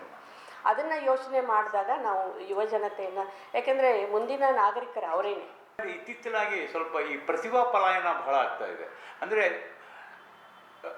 ಈ ಪ್ರತಿಭಾ ಪಲಾಯನ ಅಂದರೆ ನಿಮ್ಗೆ ಗುರ್ತು, ಸಾಕಷ್ಟು ಜನ ಸುಮ್ಮನೆ ಹೋಗಿ ಇಂಡಿಯಾ ಬಿಟ್ಟು ಹೊರಗಡೆ ಹೋಗಿ ಹೊರದೇಶದಲ್ಲಿ ಇದ್ದು ಕಲಿತು ಇದು ಮಾಡ್ತಾರೆ. ಸೊ ಪ್ರತಿಭಾ ಪಲಾಯನವನ್ನು ನಾವು ಈಗ ತಡೆಗಟ್ಟಲಿಕ್ಕೆ ಸಾಧ್ಯದ. ಯಾಕಂದರೆ ನಮ್ಮ ಇಂಡಿಯಾದಲ್ಲೂ ಕೂಡ ಈಗ ಸಾಕಷ್ಟು ವಿಶ್ವವಿದ್ಯಾಲಯಗಳು ತಲೆದೋರ್ತಾ ಇದ್ದಾವೆ, ಬರ್ತಾ ಇದ್ದಾವೆ. ನಮ್ಮ NEP ಇದೆ, ನಮ್ಮ ಭಾರತ ಸರ್ಕಾರ ನ್ಯೂ ಎಜುಕೇಷನ್ ಪಾಲಿಸಿ ತಂದಿದೆ. ಇದರ ಎಲ್ಲ ಒಂದು ಉಪಯೋಗವನ್ನು ಪಡ್ಕೊಂಡು ಯಾಕೆ ನಮ್ಮ ವಿದ್ಯಾರ್ಥಿನಿಯರು ನಮ್ಮ ಭಾರತವನ್ನು ತೊರೆದು ಹೊರಗಡೆ ಹೋಗಿ ಯಾಕೆ ವಿದ್ಯಾಭ್ಯಾಸ ಮಾಡ್ತಾ ಇದ್ದಾರೆ? ಸೊ ಅವರಿಗೆ ತಿಳಿ ಹೇಳಬೇಕು. ನಾವು ಅವ್ರನ್ನ ನಮ್ಮ ಒಂದು ಪ್ರತಿಭಾವನ್ನು ನಮ್ಮ ದೇಶಕ್ಕೋಸ್ಕರ ನಾವು ಅದನ್ನು ಉಪಯೋಗ ಮಾಡ್ಕೋಬೇಕು. ಸೊ ಈ ಒಂದು ದಿಟ್ಟಿನಲ್ಲಿ ತಮ್ಮ ಒಂದು ನಿಲುಮೆ ಏನಿದೆ ಎಂಬುದನ್ನು ಸ್ವಲ್ಪ ಪಾಲಕರಿಗೆ ನನ್ನ ಮಗ ಅಥವಾ ನನ್ನ ಮಗಳು ಈ ದೇಶದಲ್ಲಿ ಇದ್ದಾಳೆ, ಈ ದೇಶದಲ್ಲಿ ಅವ್ರು ಕೆಲಸ ಮಾಡ್ತಿದ್ದಾರೆ ಅನ್ನೋದನ್ನು ಹೇಳ್ಕೊಳ್ಳೋಂಥ ಒಂದು ಹೆಮ್ಮೆ ಅವರಲ್ಲಿ ಇರುತ್ತೆ. ಆದರೆ ಆ ಮಕ್ಕಳು ಅಲ್ಲಿ ಏನು ಕೆಲಸ ಮಾಡ್ತಾರೆ ಅಂತಲೂ ಇವ್ರಿಗೆ ಗೊತ್ತಿರಲ್ಲ. ಇದು ಒಂದು ಕಾರಣ ಆಗುತ್ತೆ. ಇನ್ನೊಂದು ಮಕ್ಕಳಿಗೆ ಏನಂತಂದರೆ ಅಲ್ಲಿ ಹೋದರೆ ನಾವು ಬಹಳ ಕಡಿಮೆ ಅವಧಿಯಲ್ಲಿ ತೀವ್ರ ಗತಿಯಲ್ಲಿ ನಾವು ಶ್ರೀಮಂತರಾಗ್ತೀವೇನೋ ಅನ್ನೋವಂಥ ಒಂದು ಭಾವನೆ ಕೂಡ ಅವರಲ್ಲಿ ಇರುತ್ತೆ. ಆ ರೀತಿಯಲ್ಲಿ ಹೋದಾಗ ನಾವು ನಿಜವಾಗ್ಲೂ ನಮ್ಮ ಮಕ್ಕಳಿಗೆ ನಾವು ಪ್ರೇರಕ ಎರಡೂ ಶಕ್ತಿಯಾಗಿ ನಾವುಗಳೇ ನಿಲ್ಲಬೇಕು. ಏಕೆಂದರೆ ನಮ್ಮ ಪ್ರತಿಭೆಯನ್ನು ಹೊರದೇಶದವರು ಉಪಯೋಗಿಸ್ಕೊಳ್ತಾ ಇದ್ದಾರೆ. ನಮ್ಮ ದೇಶದವರೇ ಅವರ ಪ್ರತಿಭೆಯನ್ನು ಉಪಯೋಗಿಸ್ಕೊಳ್ಳುವಂತಾದರೆ ಅವ್ರು ಬಿಟ್ಟು ಹೋಗಲ್ಲ, ಅವ್ರಿಗೆ ಅವಕಾಶಗಳು ಸಿಗಬೇಕು. ರಕ್ತದಾನ ಒಂದೇ ನೀವು ಆರಿಸ್ಕೊಂಡಿಲ್ಲ, ನೀವು ಸಾಕಷ್ಟು ನೇತ್ರದಾನ ಆ ಕೆಲವೊಂದು ವಿಷಯದಲ್ಲಿ ತಾವು ತಮ್ಮನ್ನು ತೊಡಗಿಸ್ಕೊಂಡಿದ್ದೀರಿ. ಆ ಒಂದು ವಿಷಯದಲ್ಲಿಯೂ ಸ್ವಲ್ಪ ಜನರಿಗೆ ತಿಳಿಸಿ ಹೇಳಿದರೆ ಜನರಲ್ಲಿ ಇರುವಂಥ ಮೂಢನಂಬಿಕೆಗಳು ತೊಲಗಿ ಅವರು ಸ್ವಹೃದಯದಿಂದ ದಾನ ಮಾಡಲಿಕ್ಕೆ ಮುಂದೆ ಬರ್ತಾರೆ ಅಂತ ನಾನು ಅಂದ್ಕೊಂಡಿದ್ದೀನಿ. ಇನ್ನೊಂದು ನೇತ್ರದಾನ ಬಹಳ ಮುಖ್ಯ. ಏಕೆಂದರೆ ಇನ್ನೂ ಒಂದು ದೇಹದಾನ. ನಮ್ಮ ಅಂಗಾಂಗಗಳು ಇನ್ಯಾರಿಗೋ ಇತರರಿಗೆ ಅದು ಪ್ರಯೋಜನಕ್ಕೆ ಬರುತ್ತೆ ಅಂದರೆ ಮಣ್ಣಲ್ಲಿ ಮಣ್ಣಾಗಿ ಸುಟ್ಟು ಬೂದಿ ಆಗಿ ಹೋಗುವಂಥ ಈ ದೇಹ ಯಾರಿಗೂ ಬಾರದಂತಾಗೋದಕ್ಕಿಂತ ಇದ್ದಾಗ ನಾವು ಏನು ಸೇವೆ ಮಾಡಿರ್ತೀವೋ, ನಾವು ಇಲ್ಲದೇ ಇದ್ದಾಗಲೂ ಕೂಡ ಇನ್ನೊಬ್ಬರ ದೇಹದಲ್ಲಿದ್ದು ನಾವು ಸೇವೆಯನ್ನು ಮಾಡೋದಕ್ಕೆ ಸಾಧ್ಯ ಇದೆ. ನಮ್ಮ ಅಂಗಾಂಗಗಳನ್ನು ನಾವು ದೇಹದಾನವನ್ನು ಕೂಡ ನಾವು ಮಾಡಬೇಕು ಅನ್ನೋವಂಥ ಒಂದು ಸಂದೇಶವನ್ನು ನಾನು ಕೊಡೋದಕ್ಕೆ ಇಷ್ಟಪಡ್ತೀನಿ. ನಾನು ಈಗಾಗಲೇ ಬೆಂಗಳೂರು ಮೆಡಿಕಲ್ ಕಾಲೇಜಿಗೆ ದೇಹದಾನವನ್ನು ಮಾಡಿ ಆಗಲೇ 8 ವರ್ಷಗಳ ಕಾಲ ಆಗಿದೆ. ಏಕೆಂದರೆ ಯಾರು ಒಂದು ಸೆಂಟಿಮೆಂಟ್ ಅಟ್ಯಾಚ್ಮೆಂಟ್ ಅಂತ ಇರುತ್ತೆ, ಆಯಿತಾ. ಏನೇ ಮಾಡಿದ್ರೂ ಮಣ್ಣಲ್ಲಿನೇ ಹಾಕ್ಬೋದು ಅಥವಾ ಸುಟ್ಟು ಬೂದಿನೇ ಮಾಡ್ಬೋದು. ಏನೇ ಮಾಡಿದ್ರೂ ಕೊನೆಯಲ್ಲಿ ನಮ್ಮದೊಂದು ಫೋಟೋ ಇರುತ್ತೆ ಬಿಟ್ಟರೆ ಬೇರೆ ಏನೂ ಇಲ್ಲ. ಹಾಗಾಗಿ ಅದರ ಒಂದು ಸೆಂಟಿಮೆಂಟ್ ಏನು ಇದೆ ಅದನ್ನು ತೆಗೆದು ಹಾಕಿ ನಮ್ಮ ಜೀವಿತಾವಧಿಯಲ್ಲಿ ನಾವು ಎಷ್ಟು ಕೆಲಸಗಳನ್ನು ನಮ್ಮ ದೇಹ ಮಾಡಿರುತ್ತೋ ಅಷ್ಟೇ ಕೆಲಸವನ್ನು ಮತ್ತೆ ನಾವು ಇಲ್ಲದೇ ಇದ್ದಾಗಲೂ ಕೂಡ ಮಾಡಬೇಕು ಅಂತಂದರೆ ನಮ್ಮ ಆರ್ಗನ್ ಡೊನೇಷನ್ ಅಂತ ಏನು ಹೇಳ್ತೀವಿ, ನಮ್ಮ ಅಂಗಾಂಗಗಳ ಒಂದು ದಾನ ಇರ್ಬೋದು, ನೇತ್ರದಾನ ಇರ್ಬೋದು. ನಾನಂತೂ ಈಗಾಗಲೇ ದೇಹದಾನ ಮಾಡಿದ್ದೀನಿ. ನೇತ್ರದಾನವನ್ನು ಮಾಡಿ ದೇಹದಾನವನ್ನು ಮಾಡಿ ಅಂತ ಈ ಮೂಲಕ ನಾನು ನಿಮಗೆ ಸಂದೇಶವನ್ನು ಕೊಡೋಕ್ಕೆ ಇಷ್ಟ. ಆ ಮೂಢನಂಬಿಕೆಗಳನ್ನು ತೊಲಗಿ ಹಾಕಲಿಕ್ಕೆ ಅದನ್ನು ಸ್ವಲ್ಪ ಬೆಳಕು ಚೆಲ್ಲಬೇಕಂತ ಕೇಳ್ತೀನಿ. ಯಾಕಂದರೆ ಮೂಢನಂಬಿಕೆಗಳು ಹೇಗಿದ್ದಾವೆ ಅಂದ್ರೆ, ನಿಮ್ಮ ದೇವರು ನಿನಗೆ ಉಪಯೋಗ ಮಾಡಿಕೊಳ್ಳಲಿಕ್ಕೆ ಆ ಅಂಗಾಂಗಗಳನ್ನು ಕೊಟ್ಟಿದ್ದಾನೆ. ನೀನು ಏನಾದರೂ ಅದನ್ನು ದಾನ ಮಾಡಿದರೆ ಮುಂದಿನ ಜನ್ಮದಲ್ಲಿ ನೀನು ಆ ವಸ್ತುವನ್ನು ಕಳ್ಕೊತೀಯ ಅನ್ನೋವಂಥ ಒಂದು ಮೂಢನಂಬಿಕೆ ಇದೆ. ಈ ಮೂಢನಂಬಿಕೆಯನ್ನು ತೊಲಗಿಸ್ಬೇಕು. ಯಾಕಂದರೆ ಈ ಮೂಢನಂಬಿಕೆ ಇರೋದ್ರಿಂದ ಇವತ್ತು ನಮ್ಮ ಗ್ರಾಮೀಣ ಪ್ರಾಂತದ ಜನರು ಈ ಒಂದು ಸತ್ಕಾರ್ಯದಲ್ಲಿ ಭಾಳ ಮುಂದೆ ಬರ್ತಾ ಇಲ್ಲ. ಈ ಮೂಢನಂಬಿಕೆಯನ್ನು ಹೋಗಿಸ್ಲಿಕ್ಕೆ ತಾವು ಒಂದು ಬೆಳಕು ಚೆಲ್ಲಬೇಕು ಅಂತ ನಾನು ಕೇಳ್ಕೊತೀನಿ. ಮೂಢನಂಬಿಕೆಗಳಿಂದನೇ ನಾವು ಬೇರೆ ಬೇರೆ ದಾರಿಗಳನ್ನು ಈಗಾಗಲೇ ಹಿಡಿತಾ ಇದ್ದೀವಿ. ನಾವು ಮಾಡಬೇಕೇನಾಗಿದೆ, ನಮ್ಮ ಮನೆ ದೇವರಿಗೆ ದೀಪ ಹಚ್ಚೋದು ಬಿಟ್ಟು ಇನ್ನೆಲ್ಲೋ ಹೋಗಿ ಕ್ಯಾಂಡಲ್ ಹಚ್ಚಿ ಬರ್ತೀವಿ, ಇನ್ನೆಲ್ಲೋ ಹೋಗಿ ನಾವು ಹೋಮಗಳನ್ನು ಮಾಡಿ ಬರ್ತೀವಿ. ಆ ರೀತಿ ಅಲ್ಲ. ನಮ್ಮ ಮನಸ್ಸಿಗೆ ಜೀವ ನನ್ನದು, ಜೀವನವೂ ನನ್ನದು. ಆ ಜೀವ ಮತ್ತು ಜೀವನವನ್ನು ಯಾವ ರೀತಿ ಉಪಯೋಗಿಸ್ಕೊಳ್ಬೇಕು ಅನ್ನೋಂಥದ್ದು ನಮಗೆ ಬಿಟ್ಟಿದ್ದು. ಅದೇ ದೇವರು ನಮಗೆ ಯಾವ ದೇವರು ವರನೂ ಕೊಡಲ್ಲ, ಶಾಪನೂ ಕೊಡಲ್ಲ, ಅವಕಾಶ ಕೊಟ್ಟಿರ್ತಾನೆ. ಆ ಅವಕಾಶವನ್ನು ನೀವು ವರವಾಗಿ ಮಾಡ್ಕೊಳ್ತೀರಾ, ಶಾಪವನ್ನಾಗಿ ಮಾಡ್ಕೊಳ್ತೀರಾ ಅನ್ನೋದು ಬಿಟ್ಟಿದ್ದು ನಮಗೆ. ಸ್ಟೇಟಸಲ್ಲಿ ಸೋಮವಾರ ಬಂದರೆ ಒಂದು ಈಶ್ವರನ ಫೋಟೋ ಹಾಕ್ತೀರಾ, ಶನಿವಾರ ಬಂದರೆ ಆಂಜನೇಯನ ಹಾಕ್ತೀರಾ, ಎಲ್ಲ ಹಾಕ್ತೀರಾ. ಆದರೆ ಆ ಸ್ಟೇಟಸ್ನ ನೀವು ನೋಡ್ತೀರಾ, ನಾನು ನೋಡ್ತೀನಿ. ಮೇಲೆ ಭಗವಂತನ ಹತ್ರ ಮೊಬೈಲೇ ಇಲ್ಲ, ಅವ್ನು ನೋಡಲ್ಲ. ಅವ್ನು ನಮ್ಮನ್ನು ಯಾವ ರೀತಿ ತಯಾರು ಮಾಡಬೇಕಿತ್ತು, ನಮ್ಮನ್ನು ಯಾವ ರೀತಿ ಮೊಬೈಲಲ್ಲಿ ತಯಾರು ಮಾಡಬೇಕಿತ್ತು ಮಾಡಿ ಕಳಿಸಿದ್ದಾನೆ. ಅದನ್ನು ನಾವು ಸದುಪಯೋಗ ಮಾಡಿಕೊಳ್ಬೇಕು. ಮೂಢನಂಬಿಕೆಗಳನ್ನು ನಂಬದೆ ಇವತ್ತು ನಾವು ವೈಜ್ಞಾನಿಕ ನೆಲೆಗಟ್ಟಿನ ಮೇಲೆ ಬದುಕಬೇಕಾಗಿದೆ. ಈ ಒಂದು ಸುದೀರ್ಘ ಚರ್ಚೆಯಲ್ಲಿ ಸಾಕಷ್ಟು ವಿಷಯಗಳನ್ನು ನೀವು ನಮಗೆ ಹೇಳಿಕೊಟ್ರಿ. ಸಮಾಜಕ್ಕೂ ಇದರಿಂದ ಒಂದು ಸ್ಫೂರ್ತಿ ಸಿಗುವ ಹಾಗೆ ಮಾಡಿದ್ರಿ. ಸೊ ಈ ಒಂದು ನಿಮ್ಮ ಸಾಹಸಗಾಥೆ ಏನಿದೆ ಇದು ಹೀಗೆ ಮುಂದುವರಿಡಿ. ಸಾಕಷ್ಟು ಜನರಿಗೆ, ಇನ್ನೂ ಎಷ್ಟು ಜನರಿಗೆ ನೀವು ಸಹಾಯ ಮಾಡಲಿಕ್ಕೆ ಸಾಧ್ಯ ಸಹಾಯ ಮಾಡಿರಿ. ಯಾಕಂದರೆ ಸಹಾಯ ಮಾಡುವ ಸಾಧಕರ ಸ್ವತ್ತು. ನೀವು ಸಾಧಕಿಯರು. ಸೊ ಒಬ್ಬರು ನಾನು ಕೆಲಸ ಮಾಡಿದೆ ಅನ್ನೋದಕ್ಕಿಂತ ಸಮಾಜದಲ್ಲಿ ನೀವು ಇನ್ನೊಬ್ಬರಿಗೆ ಪ್ರೇರಣೆಯಾಗಿ ಈ ಕೆಲಸವನ್ನು ಇನ್ನೂ ಹೆಚ್ಚಿನ ಮಟ್ಟದಲ್ಲಿ ಮುಂದೆ ತಗೊಂಡು ಹೋಗೋದಲ್ಲ, ಅದು ಒಂದು ದೊಡ್ಡ ಸಾಧನೆ ಕರೆ ಹೇಳಬೇಕು. ಆ ಒಂದು ನಿಟ್ಟಿನಲ್ಲಿ ತಾವು ಕಾರ್ಯೋನ್ಮುಖರಾಗಿದ್ದೀರಿ. ನಿಮಗೆ ಎಲ್ಲ ರೀತಿಯಿಂದ ದೇವರು ಆಶೀರ್ವಾದ ಮಾಡಿದ್ದಾನೆ. ಸಮಯಕ್ಕೆ ನಿಮಗೆ ಕೆಲವೊಂದು ಸನ್ಮಾನಗಳು ಬಂದಿವೆ, ಸಾಕಷ್ಟು ಸನ್ಮಾನಗಳು ಬಂದಿವೆ. ಆ ಸನ್ಮಾನಗಳೇ ನಿಮಗೆ ಸ್ಫೂರ್ತಿ ಅಂತ ನಾನು ಅನ್ಕೋತೀನಿ. ಪ್ರತಿಯೊಂದು ಸನ್ಮಾನ ಬಂದಾಗ ಒಬ್ಬ ವ್ಯಕ್ತಿ ವಿಚಾರ ಮಾಡಬೇಕು, ನಾನು ಇನ್ನೂ ಏನೋ ಒಂದು ಕಾರ್ಯಕ್ರಮ ಮಾಡಬೇಕಾಗಿದೆ, ಅದಕ್ಕೆ ನನಗೆ ಈ ಸನ್ಮಾನ ಬಂದಿದೆ ಅಂತ ಅನ್ಕೋಬೇಕು. ಸೊ ಮುಂದಿನ ಒಂದು ಸನ್ಮಾನಕ್ಕೆ ನಾವು ಅಣಿಯಾಗಬೇಕು. ಸೊ ಈ ರೀತಿ ನೀವು ಸನ್ಮಾನಗಳ ಬಗ್ಗೆ ನಾನು ಆಗಲೇ ಹೇಳಿದಾಗೆ ಸನ್ಮಾನ ದಾಖಲೆಗಳ ಬಗ್ಗೆ ನೀವು ಕೆಲಸ ಮಾಡೇ ಇಲ್ಲ, ಅವೇ ನಿಮ್ಮನ್ನು ಹುಡುಕೊಂಡು ಬಂದವ. ಸೊ ಇದೇ ರೀತಿ ನಿಮ್ಮ ಈ ಒಂದು ಕಾರ್ಯಪ್ರವೃತ್ತಿಯನ್ನು ಮುಂದುವರಿಸ್ರಿ. ಸಮಾಜಕ್ಕೆ ಒಂದು ಮಾದರಿ ಆಗಲಿ. ಆಮೇಲೆ ಇದರಿಂದ ಸ್ಫೂರ್ತಿ ತಗೊಂಡು ಸಮಾಜದ ಇವತ್ತಿನ ನಮ್ಮ ಯುವಜನತೆಯರು ಈಗಾಗಲೇ ಇವರು ಹೇಳಿಕೊಟ್ಟಂತೆ ಸಾಕಷ್ಟು ವಿಷಯಗಳನ್ನು ಹೇಳಿಕೊಟ್ಟಿದ್ದಾರೆ. ಸೊ ಇದನ್ನು ನಾವು ನಮ್ಮ ಜೀವನದ ಒಂದು ಅಂಗವಾಗಿ ನಾವು ಸ್ವೀಕರಿಸಿ ನಾವು ಸಮಾಜಕ್ಕೆ ಒಂದು ಪ್ರೇರಕರಾಗಿ ಒಂದು ಏನಾದರೂ ಕಾರ್ಯ ಮಾಡಿ, ಸಮಾಜದಲ್ಲಿ ಸಾಕಷ್ಟು ಕೆಲಸಗಳಿದ್ದಾವೆ, ಯಾವುದಾದ್ರೂ ಒಂದು ಒಳ್ಳೆಯ ಕಾರ್ಯವನ್ನು ಎತ್ತಿಕೊಂಡು ಅದರ ಬಗ್ಗೆ ಕಾರ್ಯಪ್ರವೃತ್ತರಾಗಿ ನಾವು ನಮ್ಮ ಸಮಾಜದ ಋಣವನ್ನು ತೀರಿಸ್ಕೊಳ್ಳಿಕ್ಕೆ ಇವತ್ತಿನ ನಮ್ಮ ಮಧುರ ಅಶೋಕ್ ಕುಮಾರ್ ಅವರೇ ಸ್ಫೂರ್ತಿ ಆಗಲಿ ಅಂತ ಮತ್ತೆ ಇನ್ನೊಮ್ಮೆ ತಮ್ಮಲ್ಲಿ ಕೇಳಿಕೊಂಡು ಇಷ್ಟು ಶಾಂತಿ ಚಿತ್ತದಿಂದ ಮತ್ತು ಸಂತೋಷದಿಂದ ತಮ್ಮ ಒಂದು ಅನುಭವವನ್ನು ನಮಗೆ ಹೇಳಿಕೊಟ್ಟೋದಕ್ಕೆ ಉದಯ ಸುದ್ದಿ ನ್ಯೂಸ್ ವತಿಯಿಂದ ಮೋಹನ್ ಕುಲಕರ್ಣಿ ಆದ ನಾನು ತಮಗೆ ಇನ್ನೊಮ್ಮೆ ಧನ್ಯವಾದಗಳನ್ನು ಅರ್ಪಿಸ್ತಾ ಇದ್ದೀನಿ. ನೀವು ನಿಮ್ಮ ಜವಾಬ್ದಾರಿಗಳನ್ನು ಅರಿತು ಆ ನೆಲೆಗಟ್ಟಿನ ಮೇಲೆ ತಾವು ಜೀವನವನ್ನು ಮಾಡಬೇಕು. ಹಿರಿಯರನ್ನು ಗೌರವಿಸಿ. ಇವತ್ತು ನಡೀತಾ ಇರುವಂಥ ವೃದ್ಧಾಶ್ರಮಗಳನ್ನೆಲ್ಲ ನೋಡಿದಾಗ ಎಲ್ಲೋ ಒಂದು ಕಡೆ ನೋವಾಗುತ್ತೆ. ಹಾಗಾಗಿ ಹಿರಿಯರನ್ನು ಗೌರವಿಸೋದನ್ನು ಕಲಿಯಿರಿ. ಯಾವುದೇ ದುಶ್ಚಟಗಳಿಗೂ ಬಲಿಯಾಗದೆ ಸಾಮಾಜಿಕ ಕ್ಷೇತ್ರದಲ್ಲಿ ನಾನೊಬ್ಬ ಒಳ್ಳೆಯ ನಾಗರಿಕನಾಗಬೇಕು ಅನ್ನೋವಂಥ ನಿಟ್ಟಿನಲ್ಲಿ ತಾವೆಲ್ಲರೂ ಕೂಡ ಬೆಳೆಯಬೇಕು ಅನ್ನೋದು ನನ್ನ ಆಶಯ. ಈ ಒಂದು ಗಣರಾಜ್ಯೋತ್ಸವದ ಒಂದು ಅಂಗವಾಗಿಯೂ ಕೂಡ ನಾನು ಅದೇ ಸಂದೇಶವನ್ನು ಕೊಡೋಕ್ಕೆ ಇಷ್ಟಪಡ್ತೀನಿ. ರಕ್ತದಾನ ಮಾಡಿ, ಜೀವ ಉಳಿಸಿ. ನಿಮ್ಮ ಜೀವನ ನಿಮ್ಮದೇ, ಅದರ ಜವಾಬ್ದಾರಿ ಕೊಡೋದು ತಮ್ಮದೇ.